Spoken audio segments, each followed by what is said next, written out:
Bismillahirrahmanirrahim. Assalamualaikum warahmatullahi wabarakatuh. Alhamdulillahi rabbil alamin. Wassalatu wassalamu ala asyrafil anbiya'i wal mursalin wa ala alihi wa sahbihi ajma'in. Rabbi syrah li sadri wa yassir li amri wahlul 'uqdatam min lisani yafqahu qawli, amma ba'du. Apa khabar saudara penonton sekalian? Doa saya sentiasa mengiringi anda semua. Mudah-mudahan saya dan anda terus diberi kesihatan yang baik, dikurniakan rahmat oleh Allah Subhanahu wa taala sepanjang bulan Ramadan ini. Para hadirin sekalian, nak dengar cerita yang best tak? Saya nak kongsi dengan anda sekalian ada satu cerita yang menarik yang berlaku kepada sahabat Nabi sallallahu alaihi wasallam. Namanya adalah Abu Talhah Al-Ansari. Siapa? Yes, Abu Talhah Al-Ansari. Abu Talhah Al-Ansari ini adalah saudagar kurma, saudagar kaya. Masya Allah, macam-macam jenis kurma di seluruh Madinah. Dialah pembekal terbesar pada waktu itu. Abu Talhah Al-Ansari dia ada satu sifat perangai yang baik, suka membaca Al-Quran. Ketika mana dia membaca Al-Quran, tibalah kepada satu ayat. Surah Ali Imran ayat 92. A'udzu billahi minasyaitonir rajim. Wa idza tuliyat 'alaihim ayatuhu zadatuhum imana. Apabila dia sampai kepada ayat ini, tidak akan sampai keimanan kepada kamu selagi mana kamu tidak menyumbang ataupun berinfak harta yang paling kamu sayang kepada Allah Subhanahu wa taala. Selepas dia membaca ayat ini, bergetar tubuh badannya. Lantas dia menutup Al-Quran, bergegas berlari mencari Nabi sallallahu alaihi wasallam.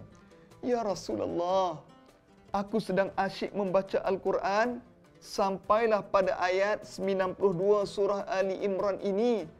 Apakah yang dimaksudkan oleh Allah Subhanahu wa taala terselindung dalam ayat ini? Kamu tidak akan sampai kebajikan ataupun keimanan yang tinggi selagi mana kamu tidak menyerahkan harta kepada Allah yang paling kamu sayang. Jawab Rasulullah sallallahu alaihi wasallam, benar Abu Talhah, kamu tidak akan sampai keimanan yang tinggi selagi mana kamu tidak berinfak di jalan Allah Subhanahu wa taala. Ya Rasulullah, kalau begitu izinkan aku untuk berinfak di jalan Allah Subhanahu wa taala. Aku ada satu kebun kurma yang paling aku sayang bernama Bayruha. Maka aku ingin berinfak semuanya di jalan Allah Subhanahu wa taala. Masya Allah, tuan-tuan dirahmati Allah. Inilah keimanan sahabat Nabi hasil tarbiyah Nabi sallallahu alaihi wasallam. Apabila mereka membaca Al-Quran, mereka akan menghayati apa yang Allah Subhanahu wa taala perintahkan. Kata Jalaluddin Ar-Rumi, barang siapa yang membaca Al-Quran dengan mata, dia akan nampak huruf, bertemu huruf. Sesiapa yang membaca Al-Quran dengan akal, dia akan nampak ilmu pengetahuan. Sesiapa yang membaca Al-Quran dengan hati, dia akan nampak hidayah Allah. Dan sesiapa yang membaca Al-Quran dengan jiwa, dia akan nampak kebesaran Allah Subhanahu wa taala. Inilah sahabat-sahabat Nabi. Apabila mereka membaca Al-Quran, mereka terus bertindak untuk mengamalkan apa yang Quran suruh. Memberikan harta mereka yang paling mereka sayang kepada Allah. Kerana apa?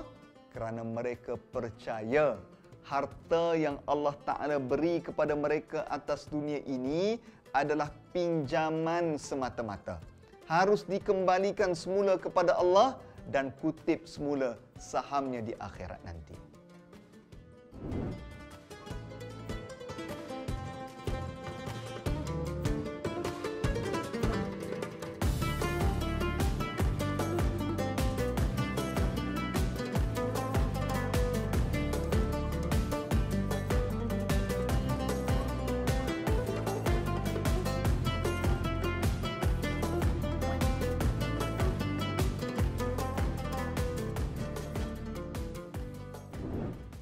Kalau tuan-tuan perhatikan, ketika mana kita menunaikan haji ataupun umrah, kita dapat perhatikan Daripada pintu satu hingga pintu yang terakhir berhadapan dengan hotel, itulah tanah asal kebun kurma Bairuha Abu Talha Al-Ansari yang ada payung terbuka yang kita suka tengok ketika mana kita pergi ke Masjid Nabawi. Menghadap daripada hotel menuju ke pintu masuk utama Masjid Nabawi, itulah tapak asal kebun kurma Bairuha. Begitu strategik sekali depan Masjid Nabi. Kalaulah kita nilaikan harta di dunia ini, mungkin tanah itu berada betul-betul di hadapan KLCC. Kalau di Malaysia begitulah, nilaian harta yang begitu tinggi, 7 keturunan tak habis. Tapi harta yang begitu tinggi yang paling dicintai itulah diinfakkan di jalan Allah Subhanahu wa taala. Saya nak kongsikan satu cerita lain. Bagaimana seorang rakyat Malaysia bernama iaitulah Ahmad Dauji Dadaboy.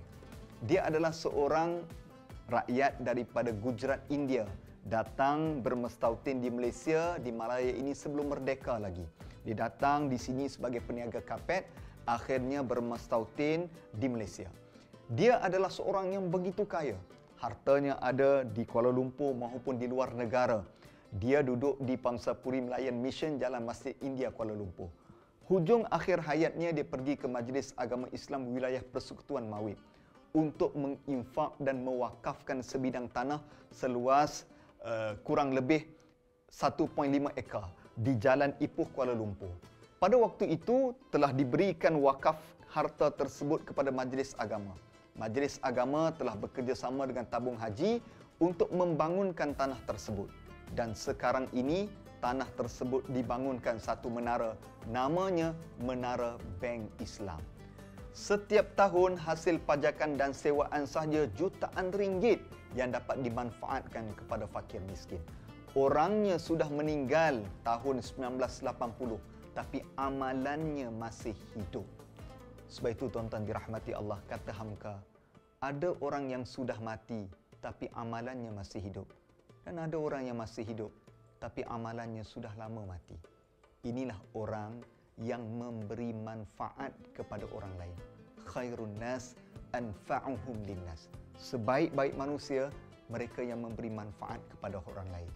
Harta hanya di tangan, bukan di hati. Harta yang dicari di dunia ini adalah untuk nilaian saham akhirat di syurga nanti. Mana milik kita, tidak ada milik kita. Semua yang ada Allah yang punya, tidak ada kita punya. Kita hanya mengusahakan saja apa yang kita ada. Allah sudah sediakannya. Allahu Akbar. Kalau kita sedar bahawa semuanya milik Allah Subhanahu wa taala, carilah jalan untuk memanjangkan hayat kita.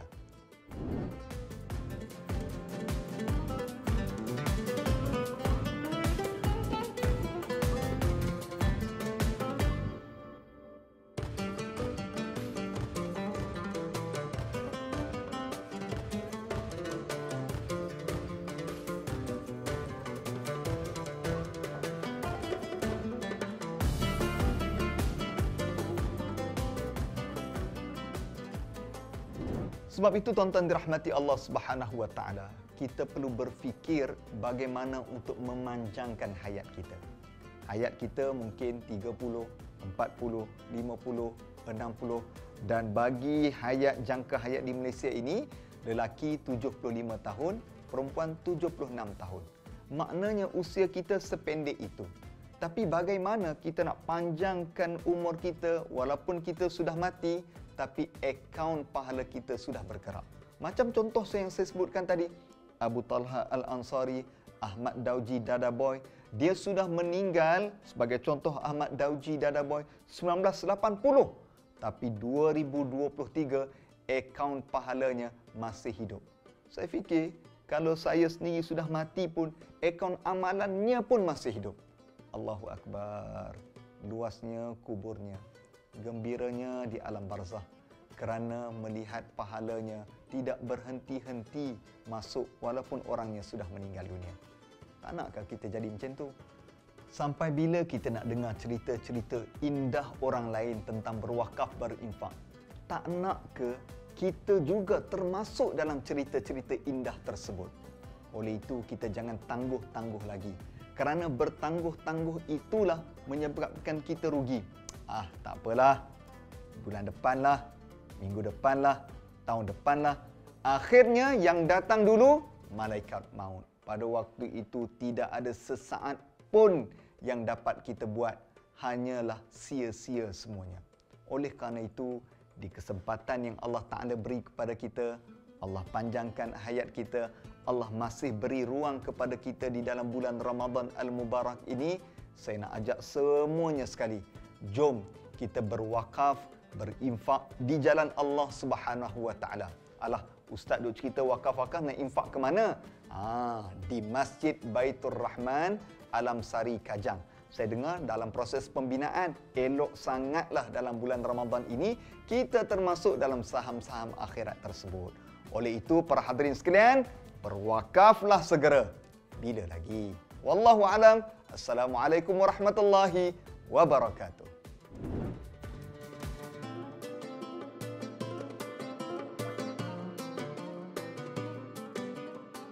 Kapsul Ramadan ini dibawakan khas oleh Masjid Baitur Rahman Alam Sari Kajang.